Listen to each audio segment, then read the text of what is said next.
नमस्ते मित्रों। आपने स्ट्रोक का नाम तो सुना ही होगा। स्ट्रोक उसे कहते हैं जब अचानक से किसी को कोई तकलीफ़ हो जाती है, जैसे कि एक बॉडी का जो हिस्सा है, एक अंग है, एक हाथ पैर या एक हाथ या तो पैर या एक आधा आधा फेस में कमज़ोरी हो जाती है, या किसी को बात बोलने में तकलीफ़ हो जाती है, या किसी को अचानक से दिखना बंद हो जाता है, चाहे तो एक तरफ को नहीं दिख रहा है। इस तरह का कोई भी जो अटैक होता है, लोग को समझ आ जाती है कि ये ब्रेन का कुछ फॉल्ट हुआ है और इसे स्ट्रोक कहते हैं, है ना। तो आज मैं जो बात करने जा रहा हूँ वो है TIA, transient ischaemic attack. Transient का मतलब है कि वो कुछ देर के लिए ही रहता है। तो इसका मतलब क्या है कि वो भी एक तरह का स्ट्रोक है, लेकिन क्योंकि वो ज़्यादा देर नहीं रहता, वो कुछ देर में ठीक हो जाता है, अपने आप से ठीक हो जाता है, तो उसे TIA कहते हैं। लेकिन बात यह है कि TIA और स्ट्रोक में ज़्यादा अंतर नहीं है, दोनों की अहमियत उतनी ही है, हमें इसे नेगलेक्ट नहीं करना है। अगर आपका वीकनेस ठीक हो भी जाता है तो भी उसे आपको उतना ही सीरियसली लेना है जितना कि आप स्ट्रोक को लेते हैं।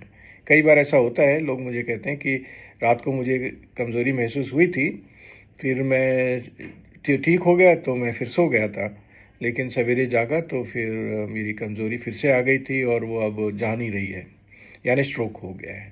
तो TIA जब होता है तो वो उसी स्ट्रोक का लक्षण है, वो एक वार्निंग है कि आगे हो सकता है। कई लोगों को एक साथ कई बार TIA हो जाता है, जब तक वो पहुंचते हैं हॉस्पिटल और फिर ठीक हो भी जाते हैं, लेकिन उनको फिर से होने का डर रहता है और फिर परमानेंट वीकनेस हो जाने की भी डर रहती है। इसीलिए उसका जो ट्रीटमेंट है, जो इलाज है, वो उतना ही इम्पॉर्टेंट है। मेरे ख्याल से तो ज़्यादा इम्पॉर्टेंट होना चाहिए, क्योंकि उससे हम उसे प्रिवेंट कर सकते हैं, जो हो सकता है उसको हम रोक सकते हैं। तो ज़्यादा उसको सीरियसली लेने की बात है, ज़रूरत है।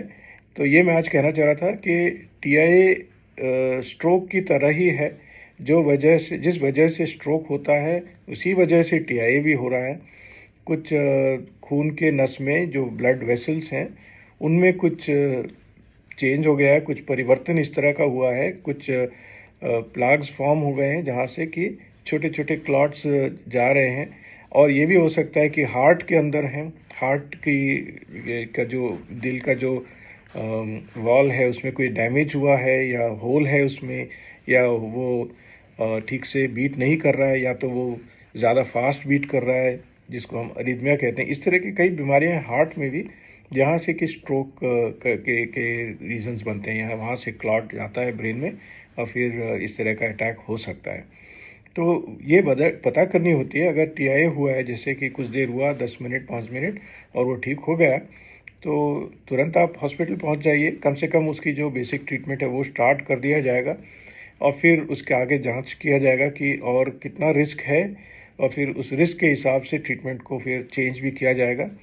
तो ये ज़रूरी है, नहीं तो फिर स्ट्रोक हो ही जाता है और होने के बाद जो है कि इतना इलाज करके उसे ठीक करना मुश्किल होता है। इसीलिए आज ये मैं कहना चाह रहा था कि TIA भी एक इम्पॉर्टेंट चीज़ है जो हो सकता है। मेरे ख्याल से तो स्ट्रोक से ज़्यादा यूज़फुल है कि हमें इसे इसे उस खतरे का पता चल जाता है, हम कुछ एक्शन ले पाते हैं। तो ये अगर हमारे ज्ञान में है, हम उसको पहचान लें, जान लें, समझ लें, संज्ञान में रखें, तो शायद हम सही उसका जो भी उसके लिए जो भी करना है वो सही काम हम करें। इस चीज़ के लिए मैं कह रहा था। तो अगर आप इसके बारे में और कुछ विस्तार जानना चाहते हैं और कुछ इसके बारे में सवाल कुछ है आपके मन में, तो ज़रूर आप इसका प्रश्न उठाइए, कमेंट्स में लिखिए। आपकी कमेंट्स और आपके जो सवाल हैं उससे हमें बहुत प्रोत्साहन मिलता है। कृपया हमें इस तरह का प्रोत्साहन देते रहिए, और अगले वीडियो में मैं फिर मिलूँगा आपसे।